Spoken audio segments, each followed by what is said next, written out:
Who should have won the 2026 NBA MVP? At first, this seemed like a simple basketball debate between players like Shai Gilgeous-Alexander, Nikola Jokic, and Victor Wembanyama. However, as I did more research, I realized the question I should be answering is what actually makes a player an MVP? Is it points? Efficiency? Defense? Team success? Leadership? Media narratives? Or maybe even advanced stats? Originally, I thought the MVP should go to the player with the best stats and overall team success. However, figuring out who that is quite difficult. Nikola Jokic is averaging a near 30-point triple-double.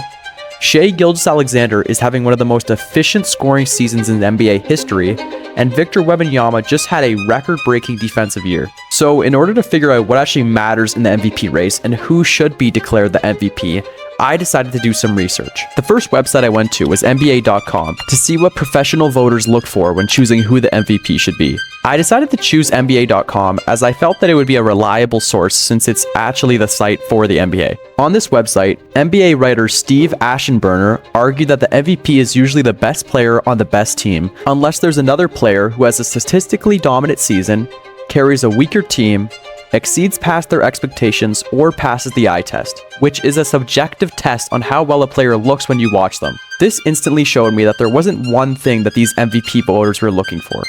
I decided to look at another NBA writer on this website and found that they had something to say about this too. Fran Blinebury explained that the MVP is not just about scoring or statistics, but a combination of leadership and impact. Also stating that you know when you see the MVP, which helps to show how unclear the definition really is. Therefore, different voters prioritize different qualities, which explains why the MVP debates are always so controversial. So I decided to look into another MVP sports website to see if I can find anything different. On this website, I found that MVP voters usually look for 5 main qualities: strong statistics, team success, leadership, consistency, and clutch performance. At first, this made sense and followed my thought process, as all 3 major candidates right now, Shai Gilgeous-Alexander, Nikola Jokic, and Victor Wembanyama, fall into all these categories. However, when I looked back to last season's MVP race between Shai and Jokic, I noticed something different. Nikola Jokic was having one of the most statistically dominant seasons in recent NBA history, averaging a near 30-point triple-double, and had stronger stats than Shai in every category pretty much.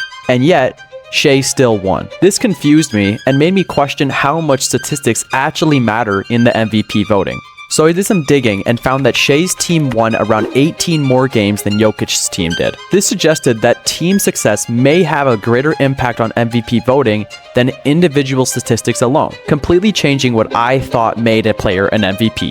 So I did some research to figure out past MVP win totals in order to see if my new findings were correct. However, I found that they were not. I made a graph demonstrating how many wins every MVP has had since 2016.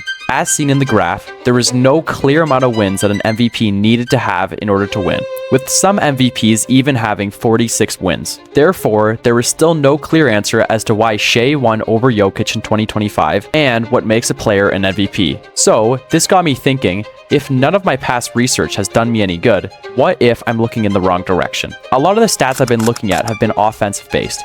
However, what if the actual answer to the MVP race is defense? This could make a lot of sense, as defense is half the game, and in 2025, Shai did have significantly better defense than Jokic did. To figure this out, I found a website that had something to say. This website states that MVP voters prioritize offense, and that defense is underweight in voting history. Additionally stating that media and team success help to shape opinions more than defensive impact. This suggests that offense and popularity are often more important than defensive performance when voters are deciding who they want their MVP to be. This could explain why there have only been 3 players in history who have won both the MVP and the Defensive Player of the Year, also helping to show why Victor Wembanyama isn't set to automatically win the MVP, even though he is having a historic defensive year. So if defense isn't the key to making an MVP, what is? Well, at the bottom of the same website, I found something else that was interesting. It states that a few years back, LeBron James was clearly the best player in the NBA. However, he didn't win the MVP every year. It stated that voters don't like to vote for the same player every year, even if they are the best, because it becomes tiring and there is no excitement in that. Now, while this doesn't help us to figure out what makes a player an MVP, or who should be the MVP this year, it does provide something important. See, Nikola Jokic won the MVP in 2021, 22, and 2024. Meaning that maybe, even though Nikola Jokic was the best player in 2025, the voters didn't want to continue to vote him as it wasn't exciting. So therefore, they changed their votes and voted for Shai Gilgeous-Alexander, likely being the reason as to why Shai won over Jokic even when his stats were worse. Now, although I may have figured out what happened last year between Shai and Jokic, I still don't have an answer to what we're trying to figure out. What makes a player an MVP, and who should be the 2026 NBA MVP? So I decided to change my plans, and instead of focusing on what other people had to say, I decided to do what I thought was correct and look at past data from MVP winners and see how they compare to current candidates. So I went back to the old reliable NBA.com and took a look at some of the stats. The first thing I looked at was points per game to see how many points past MVP winners averaged and compared that data to the current candidates to see if I see any connections. I decided to make a graph to make this clear and easy to see. As seen in the graph, past MVP winners typically average around 30 points a game with a total mean of 29.5. However, there are a few cases where they scored less, and certain MVPs even won with around 26 points averaged. Now, this is important because it shows us that for a player to become an MVP, they should be averaging near 30 points a game. Now, if we compare that data to a new graph I made representing the points per game of current MVP candidates, we can see that Victor Wembanyama in fact does not average near 30 points. While Shai averages more than 30 points and Nikola Jokic averages close to 30, Victor Wembanyama only reaches 25 points. Now, while we can't be certain, this could be a significant piece to the reasoning behind why Victor Wembanyama won't be able to win the MVP this year, helping us answer the overall question on what actually makes an MVP and who could win the 2026 NBA MVP. Since looking at past MVP stats on NBA.com actually helped me somewhat to find out the answer to my overall question, I decided to stay on that track and continue to look at more stats.